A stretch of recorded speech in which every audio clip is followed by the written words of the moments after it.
अब तक सारे मेहमान आ चुके थे। सारा घर भर चुका था। हर कमरे और बरामदे में बड़ी सी नीले बॉर्डर वाली लाल दरी बिछ चुकी थी। सारे तख्त घर के बाहर वाले मैदान या बरामदे में एक कोने में पहुंच चुके थे। अम्मा की शादी वाला निवाड़ का पलंग तो आंगन में रस्सी बंधवाकर मजदूरों से पहले ही छत वाले कमरे में पहुंचा दिया गया था। कमरों में दरी के ऊपर दीवार से लगाकर सारे सितारों के लोहे के बक्से लगा दिए गए थे। उन्हीं पर थोड़ी बड़ी उम्र के लोग बैठे रहते थे, जैसे उन्नाव वाली बुआ, बरेली वाली बड़की चाची। गर्मी के दिन थे। गद्दों की कुछ खास जरूरत थी नहीं, बस चादर बिछाकर जिनका जहां मन हो सो रहा था। लड़कियां, बहुएं पैर में आलता लगाए, भर हाथ चूड़ियां और भड़कीली साड़ी पहने वहीं दरी पर बच्चों समेत लुढ़क जाती थी रात में। और जिनको कुछ जरूरत पड़ती थी वहीं उनके ऊपर से लांग लांग कर जा रहा था। किसी का हाथ कुचला जाता था, किसी का पैर, पर किसी को कोई परेशान नहीं थी। द्वारचार हो चुका था। युवा पीढ़ी जयमाल की तैयारी में लगी हुई थी। साध गंज वाली बुआ की देवरानियों की लड़की अच्छा गाती थी, उन्हीं की ड्यूटी लगी थी। पर्दे के पीछे से जयमाल गाने के लिए उधर मंडप में पंडित जी हड़बड़ी मचाए हुए थे। मुहूर्त का समय होने वाला है, विवाह कार्यक्रम शुरू करवाइए। टाड़ा वाले चाचा जी छोटा सा बैग जिसमें पैसे थे बगल में दबाए हुए इधर उधर घूम रहे थे। चाची जी के लिए वही मंडप में कुर्सी लगा दी गई थी। वे कपड़े के दो झोले जिनमें विवाह की महत्वपूर्ण सामग्री थी संभाले बैठी थी, दोनों पैरों के बीच में दबाए एकदम मुस्तैद। मलमल का पीला पटका और पैर पुजाई की चेन और अंगूठी भी थी। सारा सामान पंडित जी के मांगते ही फौरन निकाल कर देना था। वहीं पर एक कुर्सी दादी की भी लगी थी। अब जयमाल हो चुकी थी। अब सबको हड़बड़ी थी शादी बिठाने की। नमिता भाभी रश्मि को लेकर अंदर आ चुकी थी ताकि उसे मंडप के लिए तैयार कर सके। नानी ने अपनी बहन से कहकर बनारस से आरगेंजा वाली पीली साड़ी पहले ही मंगवा रखी थी। गर्मी बहुत है, बिटिया की शादी में सिल्क पहनकर नहीं बैठ पाएगी। उस पर गोटा भी उन्होंने बड़े शौक से खुद ही लगाया था। सिर के पास सिर्फ किरण लगानी रह गई थी। बड़ी मामी बैठी थी। सुबह से ननियाल से आने वाली पियरी का बड़े शौक से इंतजाम किया गया था। नानी और बड़ी मामी खुद गई थी सुनार के यहाँ नथ बनवाने के लिए। आखिर उनकी बिटिया के घर की पहली शादी थी। ससुराल में कुछ ऊंच नीच नहीं होना चाहिए। तभी मंडप में छोटी बुआ की ढूंढवाई मच गई थी। उन्हीं को आंगन में लगे मंडप में रश्मि को लेकर आना था। आंगन में लगे बरामदे में सारी भाभियां और बुआएं ढोलक लेकर जम चुकी थी। अम्मा मंडप संभाले बैठी थी, सारी रस्में ध्यान से करवा रही थी। राजू वहीं खड़ा था, अपनी दुनिया में खोया हुआ। कोने में लगी एक झालर को एकटक देखे जा रहा था।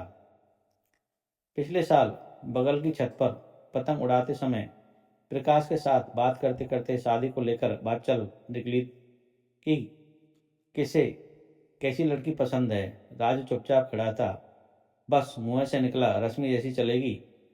प्रकाश ने ठीक से सुना भी नहीं। उसका ध्यान फिर से अपनी पतंग की ओर चला गया था जो कटने वाली थी। पता नहीं कहाँ से रश्मि कूदकर सामने खड़ी हो गई। मेरी जैसे क्यों, मैं क्यों नहीं, बस इतना कहकर पलक झपकते हुई गायब हो गई। राजू भौचक्का खड़ा रह गया, सोचता रह गया। अब क्या बताता वह रश्मि को, वह सोचता रह गया। बाबूजी 4 साल पहले ही रिटायरमेंट के बारे में उसे याद आया। पहली तारीख को भैया को देखती भाभी की नज़रें और भैया के माथे पर पड़ी शिकन की लकीरें, और जब तब राजू के कंधे पर हाथ रखकर भैया का मुस्कुरा कर इसने इसे पूछना, और बताओ राजू, पढ़ाई कैसी चल रही है। फीस कब भरनी है तुम्हारी बीएससी की? साइकिल तो ठीक है ना तुम्हारी? कुछ ज़रूरत हो तो तुरंत बताना। बस पढ़ाई खत्म होकर तुम्हारी नौकरी लग जाए, नमो की हो गई, पूजा की शादी हो जाए, बस क्या बोलता है राजू। सब समझ रहा था भैया, किस कदर जूझ रहे थे, कैसे रश्मि को बताता अपनी मजबूरियां। तब से रश्मि कहीं दिख जाती तो वह नजरें बचाकर कट सा जाता था। डर था कि कहीं मन के भाव रश्मि आंखों से न पढ़ ले। परसों तिलक वाले दिन रश्मि ने नजर उठा के देखा था, मानो कह रही हो, अब भी बता दो राजू, मैं क्यों नहीं, एक बार कह दो, हम अम्मा से कुछ भी बहाना बनाकर शादी टाल देंगे। अचानक राजू को जैसे कुछ समझ में आया, लगा जैसे कि उससे कुछ छिनने वाला है। वही एहसास जो उसको बचपन में हुआ था, जब बुआ जी का हम उम्र का बेटा आते जाते उसकी प्रिय गेंद छीन कर अपने साथ ले गया था। बाद में उसे लगा कि जीवन हमेशा ऐसे ही चलता रहेगा। उसके पास जो है, चाहे वह कोई वस्तु हो या लोग, सब कुछ वैसे ही रहेगा जीवन भर। माँ बाबूजी, घर परिवार, मित्र, स्कूल, मोहल्ले वाले। रश्मि भी उसी में शामिल थी। प्रकाश के घर पर बरामदे में वही चूल्हे के पास प्रकाश के साथ पटरे पर बैठकर खाना खाता और खाना परोसती रश्मि। घर में समोसे आए हो तो प्रकाश के साथ उसका हिस्सा रखती रश्मि। इम्तिहान के समय प्रकाश के साथ उसका भी ज्योमेट्री बॉक्स ठीक करती रश्मि। छत पर खेलते समय कागज में लपेटकर नमक कारे और दाल मठ पकाती रश्मि। रश्मि का उसके जीवन में महत्व उसे उसके छिन जाने के एहसास के साथ हुआ। उसे लगाव या युवा पीढ़ी वाला आकर्षण शायद नहीं कहा जा सकता। वह अचानक अंदर दौड़ा, जल्दी जल्दी दो दो सीढ़ियां फांदता हुआ ऊपर पहुंचा। उसे कुछ कहना था रश्मि से। क्या कहना था यह पता नहीं। रश्मि छज्जे पर लाल साड़ी पहने सहेलियों के साथ घिरी खड़ी थी। बुआ जी उसे हाथ में अक्षत थमाकर आई थी, बारात के ऊपर छिड़कने के लिए। कोशिश करके भी वह उसके पास नहीं पहुंच सकता था, न ही उस समय कुछ कह सकता था। रश्मि ने उसे देखा भी नहीं। वह थोड़ी देर वहीं खड़ा रहा और फिर वापस नीचे आ गया। अचानक अम्मा ने वहीं मंडप में राजू को झकझोरा और कहा, कहाँ खोए हो, कितनी देर से चिल्ला रहे हैं, जाओ भाभी से कहो रश्मि को भेजे। राजू अपनी ही दुनिया में खोया हुआ अंदर कमरे की ओर चला गया। हाँ, रश्मि तैयार बैठी थी, पीली गोटेदार साड़ी में। उसको लगा वह रश्मि को ध्यान से पहली बार देख रहा है। वहीं खड़ा रह गया ठगासा। कहते हैं लड़कियां ज़्यादा परिपक्व होती हैं इस मामले में। वे ज़्यादा समझती हैं जीवन को, जल्दी बड़ी हो जाती हैं या जल्दी बड़ी करवा दी जाती हैं उनके ऊपर पारिवारिक जिम्मेदारियां डालकर। उन्हें पता होता है कि वे हमेशा नहीं रहने वाली। यहाँ पिता के घर बचपन का सब कुछ छूट जाता है, सब कुछ बदल जाता है। और वैसे यह बात सभी के लिए सच है। कोई चाहकर भी किसी के साथ हमेशा नहीं रह सकता। पर हाँ, एक व्यवस्था है समाज में, विवाह नाम की, जिसमें यदि परिस्थिति अनुकूल हों, जैसे आयु, जाति आदि, तो युवक युवती जीवन पर्यंत साथ रहते हैं। रश्मि समझ चुकी थी अपने और राजू के बीच के लगाव और सहजता को, राजू के मन के भावों को, सरल और स्नेह को वह जान चुकी थी। अचानक रश्मि ने ऊपर उसकी ओर देखा और वह अचकचा गया। लड़खड़ाते शब्दों में सिर्फ मुंह से इतना ही निकला, चलो। रश्मि जैसे भरी बैठी थी।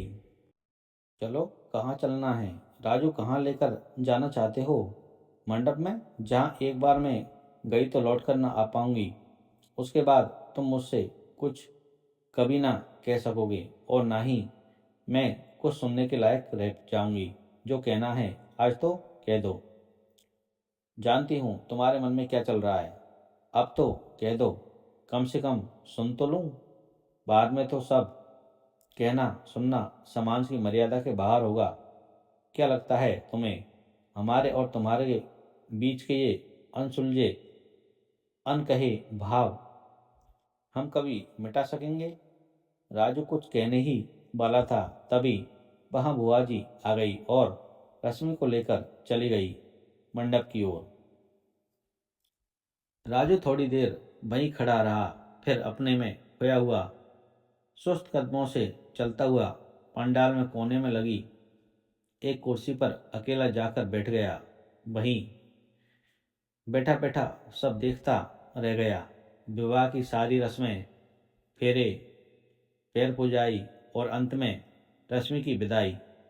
इस बीच एक बार भी रश्मि ने पलटकर उसकी ओर नहीं देखा। समय जब बीतता है तो मालूम नहीं पड़ता।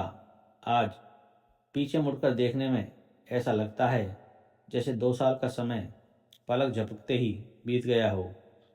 प्रकाश की नौकरी लग गई और वह सीतापुर चला गया। राजू की छोटी बहन की शादी हो गई। प्रकाश के जाने के बाद राजू पूरी तरह से नौकरी के लिए परीक्षा देने में जुट गया था। बैंक में सिलेक्शन भी हो गया था। 2 महीने की ट्रेनिंग के लिए दूसरे शहर जाना था। पहली बार घर से निकल रहा था। सैकड़ों हिदायतें दी गई।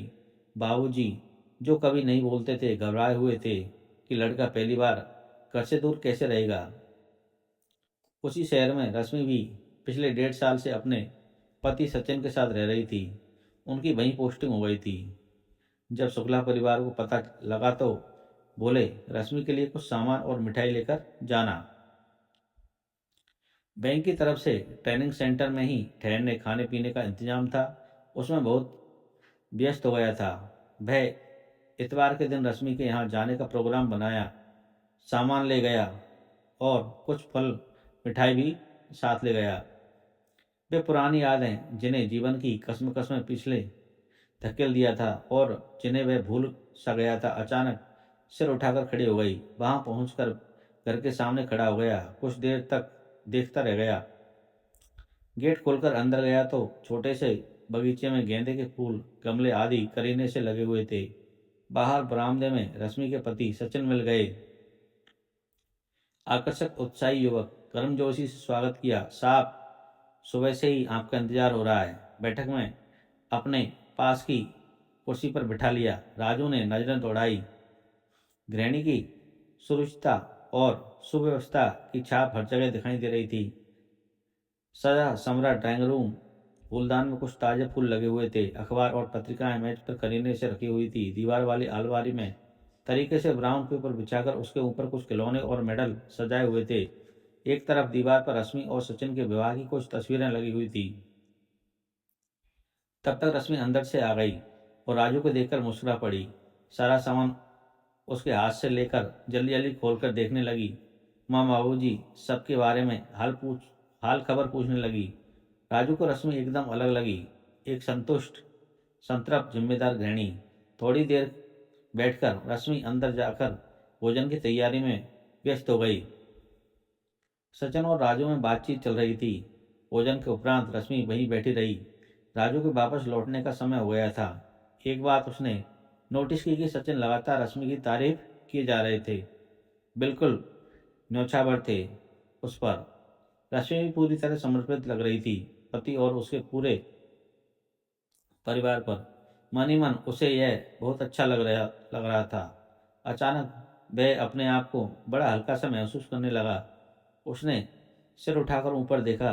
आज अचानक पहली बार उसे आसमान बड़ा साफ, सुंदर और नीला दिखाई देने लगा। चलते चलते सचिन ने अपनी तरफ से रश्मि के परिवार के लिए कुछ पैकेट पकड़ा दिए। रश्मि के मना करने के बावजूद सचिन, माँ, पिताजी सबके लिए अपनी पसंद के कपड़े लेकर आए थे। राजू को विदा करते हुए सचिन ने कहा, सबसे कहिएगा कि हम लोग खूब अच्छी तरह से हैं। अगली बार आइएगा तो माँ पिताजी को भी साथ लेके आइए। सुना है आपकी शादी की बातचीत चल रही है, हम लोगों को भी इत्तला जरूर कर दीजिएगा। जरूर आएंगे हम लोग। मेरी माँ तो बहुत खुश है रश्मि जैसी बहू पाकर। मेरी माँ तो बहुत खुश है रश्मि जैसी बहू पाकर। बिल्कुल निहाल करती है।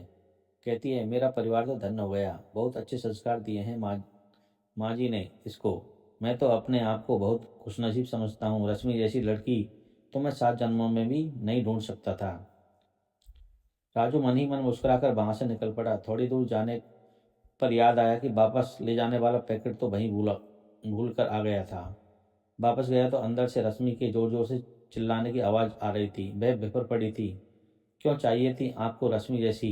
रश्मि क्यों नहीं? आखिर रश्मि क्यों नहीं चाहिए किसी को? सबको रश्मि जैसी ही क्यों चाहिए?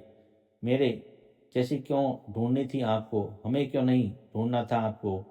सचिन भाई घबराए से खड़े थे। पहली बार वे रश्मि का यह रूप देख रहे थे। आज तक उन्होंने रश्मि को कभी उदास होते हुए नहीं देखा था। चुलबुली ससुराल में सबकी चहेती बहू भाभी, उन्हें कुछ समझ में नहीं आ रहा था कि क्या करें। ऐसा क्या कह दिया यार हमने जो इतना गुस्सा कर रही हो। हमने तो बस यूं ही। सचिन उसे बाहों में लेते हुए बोले। रश्मि सिसक रही थी। शायद राजू को देखकर उसके मन का एक कोना भी गया था, पर जल्दी ही उसने खुद को संभाल लिया था। सचिन और रश्मि मुस्कुराते हुए अंदर चले गए। राजू थोड़ी देर वहीं पर ठगासा खड़ा रहा, फिर छूटा हुआ पैकेट लेकर घर से बाहर निकल गया। तो दोस्तों, आपको ये आज की कहानी कैसी लगी हमें कमेंट करके ज़रूर बताएं। थैंक यू दोस्तों, धन्यवाद।